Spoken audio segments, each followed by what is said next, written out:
Hello guys, केबी कमटेक channel पे सबका स्वागत है। ये वीडियो है माइक्रोसॉफ्ट वर्ड का दूसरा भाग और होम टैब का भी दूसरा भाग। होम टैब का जो पहली पार्ट था, अगर तुम लोग उसने नहीं देखा तो हम डिस्क्रिप्शन बॉक्स में लिंक दे दिया और आई बटन पे भी लिंक दे दिया। वहां पर क्लिक करके तुम होम टैब का पहली पार्ट देख सकते हो। होम टैब का जो पहली पार्ट था, उस पार्ट में हम लोग देखे थे यहाँ पर जो फॉन्ट ग्रुप है, वो फॉन्ट ग्रुप के अंदर जो जो टूल्स है वो सभी टूल्स का काम देखे थे।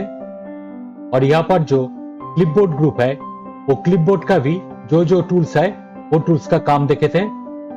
और यहाँ पर जो फाइल मेनू है, वो फाइल मेनू का अंदर जो जो ऑप्शंस है वो सभी ऑप्शंस का काम हमने देखे थे। ये जो पार्ट है, इस पार्ट में हम लोग देखेंगे यहाँ पर जो पैराग्राफ ग्रुप है, वो पैराग्राफ ग्रुप के अंदर जो जो टूल्स है वो सभी टूल्स का काम। और यहाँ पर जो एडिटिंग ग्रुप है, वो एडिटिंग ग्रुप के अंदर जो जो टूल्स है वो सभी टूल्स का काम। तो चलो शुरू करते हैं आज का दूसरा भाग माइक्रोसॉफ्ट वर्ड का और होम टैब का भी दूसरा पार्ट। पहले हम लोग यहाँ पर एक डॉक्यूमेंट को ओपन कर लिया। अब इस डॉक्यूमेंट पर जो यहाँ पर जो लिखा है कंप्यूटर, वो कंप्यूटर वर्ड को अगर हम यहाँ पर जो मार्जिन है वो मार्जिन के मिडिल पे ले आना चाहते हैं तो इसको कहते हैं अलाइनमेंट। चारों तरह का अलाइनमेंट यहाँ पर होते हैं। एक को कहते हैं लेफ्ट अलाइनमेंट, एक है राइट अलाइनमेंट, एक है सेंटर अलाइनमेंट और एक है जस्टिफाई अलाइनमेंट। तो अगर हम इस वर्ड को मार्जिन के सेंटर में ले आना चाहते हैं तो हमने इस वर्ड के ऊपर कर्सर को रख दिया और रखकर अगर हम लोग यहाँ से यहाँ पर जो चारों टूल्स है, ये चारों टूल्स को कहते हैं अलाइनमेंट टूल्स पैराग्राफ ग्रुप के अंदर। यहाँ पर ये जो है इसको कहते हैं सेंटर अलाइनमेंट। अगर हमने इस पर क्लिक कर दिया तो ये जो कंप्यूटर वर्ड है, वो कंप्यूटर वर्ड पूरा मार्जिन का मिडिल पे चला आएगा। ऐसे ही अगर हम इस वर्ड को मार्जिन के राइट साइड में ले आना चाहते हैं तो यहाँ पर हमको क्लिक करना पड़ेगा इस टूल पर। इसको कहते हैं राइट अलाइनमेंट। यहाँ पर क्लिक करने से ये मार्जिन के राइट साइड पे चला आएगा। और फिर से अगर हम इसको लेफ्ट साइड पे ले आना चाहते हैं तो यहाँ पर जो है इसको कहते हैं लेफ्ट अलाइनमेंट। इसको क्लिक करने से ये पूरा लेफ्ट साइड पे फिर से चला आएगा। और सबसे यूजफुल जो अलाइनमेंट है उसको कहते हैं जस्टिफाई अलाइनमेंट। ये है जस्टिफाई अलाइनमेंट। इस पर क्लिक करने से यहाँ पर जो पैराग्राफ्स है, इसका देखो यहाँ पर लेफ्ट साइड पूरा मार्जिन का बराबर है, मगर राइट साइड पूरा मार्जिन का बराबर नहीं है। अगर हम लोग यहाँ पर पूरा पैराग्राफ को सिलेक्ट करता है, यहाँ पर से हम लोग पूरा पैराग्राफ को सिलेक्ट कर लिया करके अगर हम यहाँ पर जस्टिफाई अलाइनमेंट पे क्लिक किया तो देखो लेफ्ट जैसी मार्जिन का बराबर है, राइट भी ऐसी मार्जिन का बराबर हो गया। ये अलाइनमेंट का बगल पे जो है इसको कहता है लाइन स्पेसिंग। लाइन स्पेसिंग पे क्लिक करने से ये लाइन का अंदर पे जो गैप है वो गैप थोड़ा बढ़ जाएंगे और गैप थोड़ा कम भी कर सकते हैं। तो पहले हम लोग ये पूरा पैराग्राफ को, यहाँ पर जो पैराग्राफ्स है वो पूरा पैराग्राफ को सिलेक्ट किया और यहाँ पर क्लिक करने से देखो यहाँ पर जैसे ही हम माउस ले जाते हैं, देखो यहाँ पर से लाइन का अंदर गैप बढ़ता जा रहा है। और अगर हम फिर से ऊपर जाए तो लाइन का अंदर गैप कम होते जा रहा है। तो अगर हम यहाँ पर से 1 कर दिया तो लाइन के अंदर कोई भी गैप नहीं रहेगा।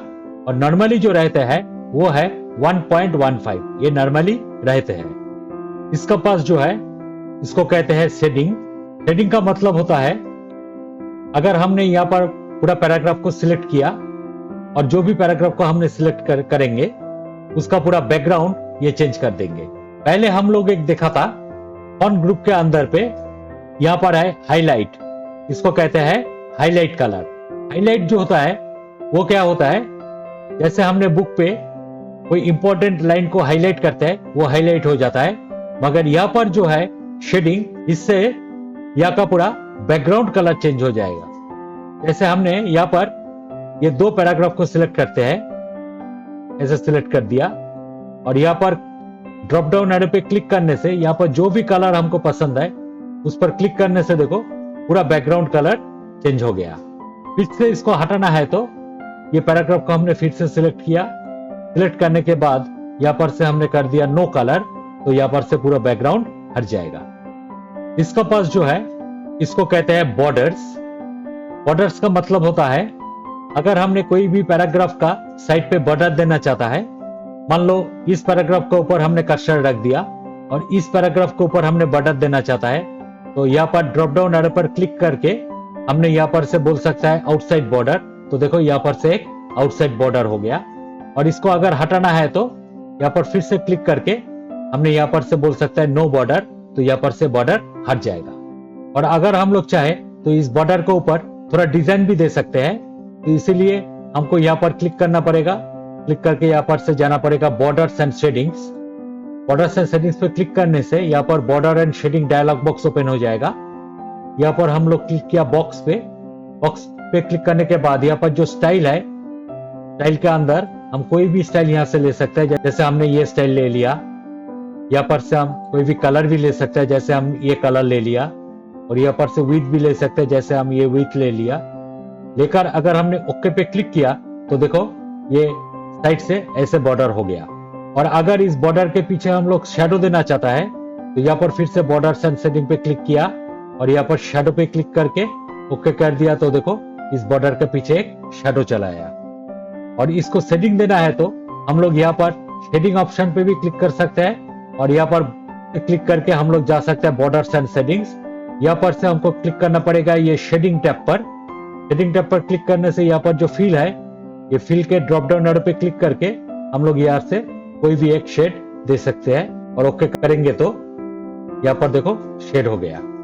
अगर इस बॉर्डर और शेड को हटाना है तो हम लोग यहाँ पर क्लिक कर से बोल सकते हैं नो कलर, और ये बॉर्डर पे क्लिक करके हम लोग बोल सकते हैं नो बॉर्डर। और हम लोग यहाँ पर भी जा सकते हैं बॉर्डर्स एंड शेडिंग्स पर।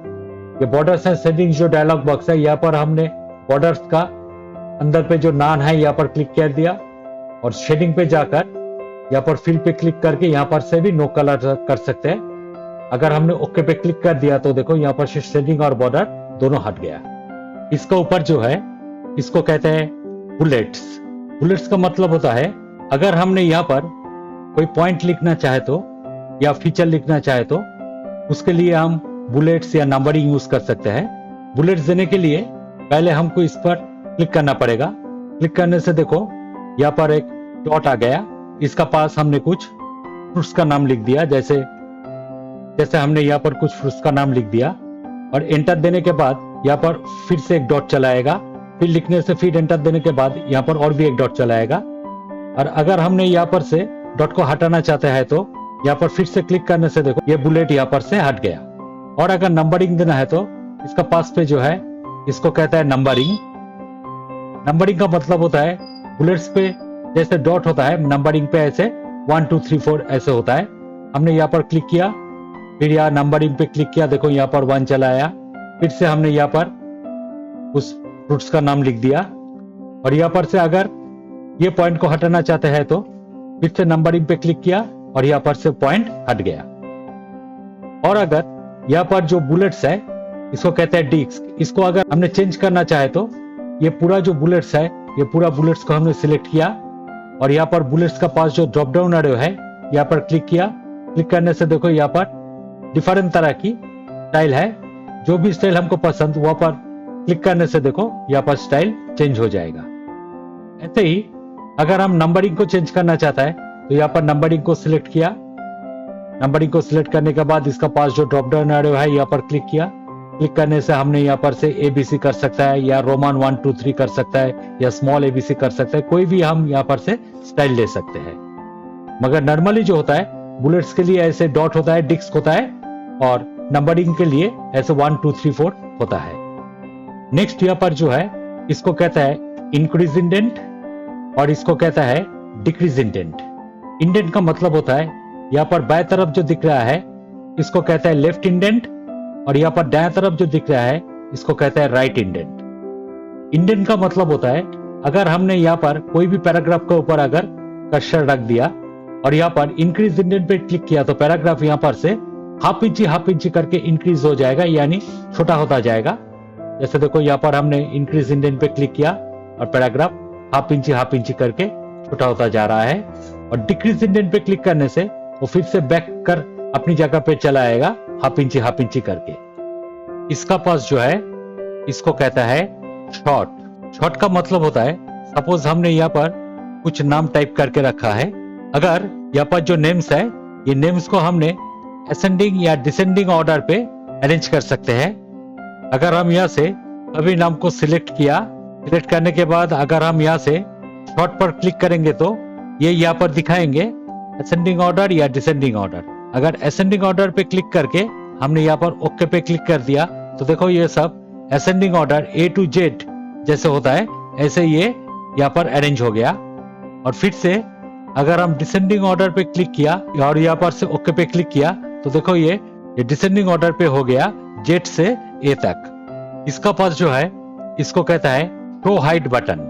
शो हाइड बटन का मतलब होता है जहां पर पैराग्राफ्स है वहां पर वो ये साइन दे देगा, और जहां पर कंप्यूटर गैप दिया है, एक गैप हमने दिया है उसको कहता है हार्ड स्पेस, और एक गैप कंप्यूटर ने दिया है उसको कहता है सॉफ्ट स्पेस।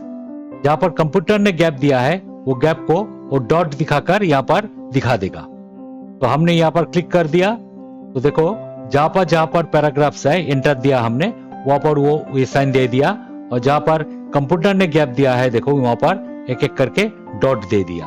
और फिर से यहाँ पर क्लिक करने से ये यहाँ पर से हट जाएगा। अब हम लोग जाते हैं एडिटिंग ग्रुप पर।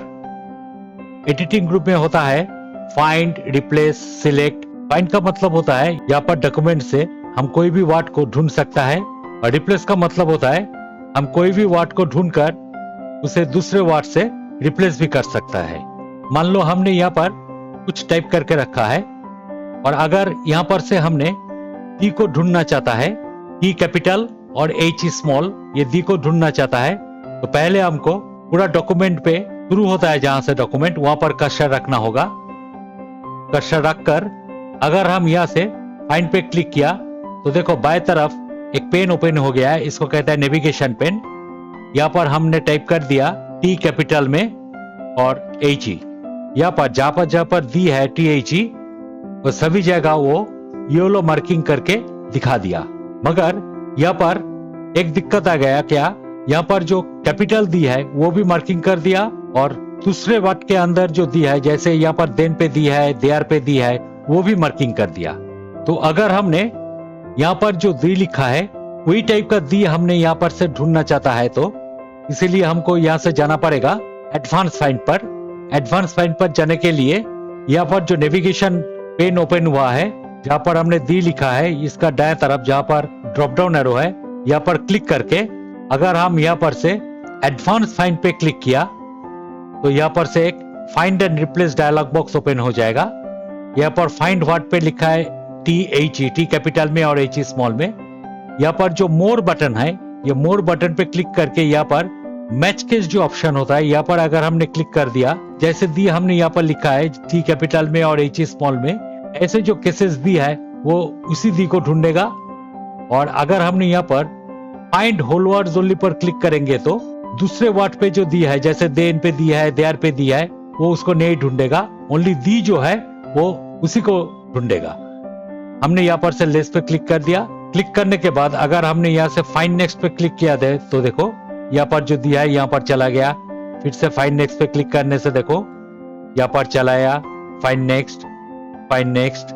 अभी जो यहाँ पर सी गोट है डी कैपिटल पे है पूरा, वो उसको नहीं ढूंढा, और देन पे जो दिया है उसको भी नहीं ढूंढा।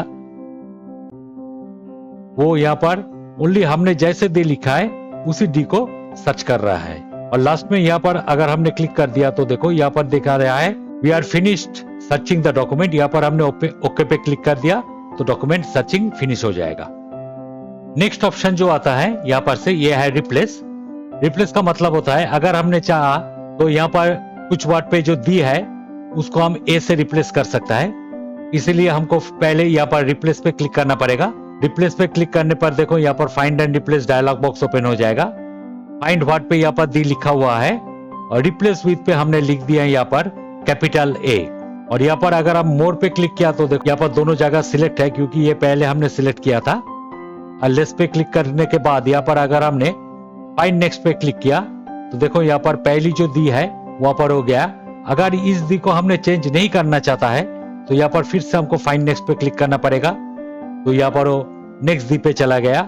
अगर इसको हमने रिप्लेस करना है तो यहाँ पर हमको रिप्लेस पे क्लिक करना पड़ेगा, और अगर नहीं करना है तो फाइंड नेक्स्ट पे क्लिक करना पड़ेगा।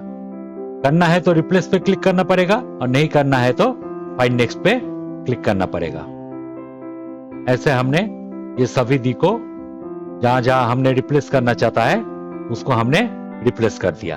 फिर से अगर हमने चाहा यहाँ पर जहां पर कैपिटल ए है वो सभी ए को एक साथ हमने दी करना चाहता है, तो फिर से हमने यहाँ पर से रिप्लेस पे क्लिक किया। अब यहाँ पर फाइंड व्हाट पे हमने लिख दिया ए, और रिप्लेस विथ पे लिख दिया डी, और यहाँ पर से अगर हमने रिप्लेस ऑल पे क्लिक किया तो जितना भी ए यहाँ पर है वो सभी डी से रिप्लेस हो जाएगा। देखो हमने यहाँ पर रिप्लेस ऑल पे क्लिक किया, क्लिक करने के बाद यहाँ पर क्लोज कर दिया, तो देखो यहाँ पर जितने भी कैपिटल ए था वो सभी फिर से डी हो गया। तो ये था हमारा माइक्रोसॉफ्ट वर्ड का दूसरा भाग और होम टैब का भी दूसरा पार्ट। अगर वीडियो पसंद आया तो जरूर लाइक, शेयर और सब्सक्राइब करना, और कमेंट करके बोलना ये वीडियो कैसा रहा।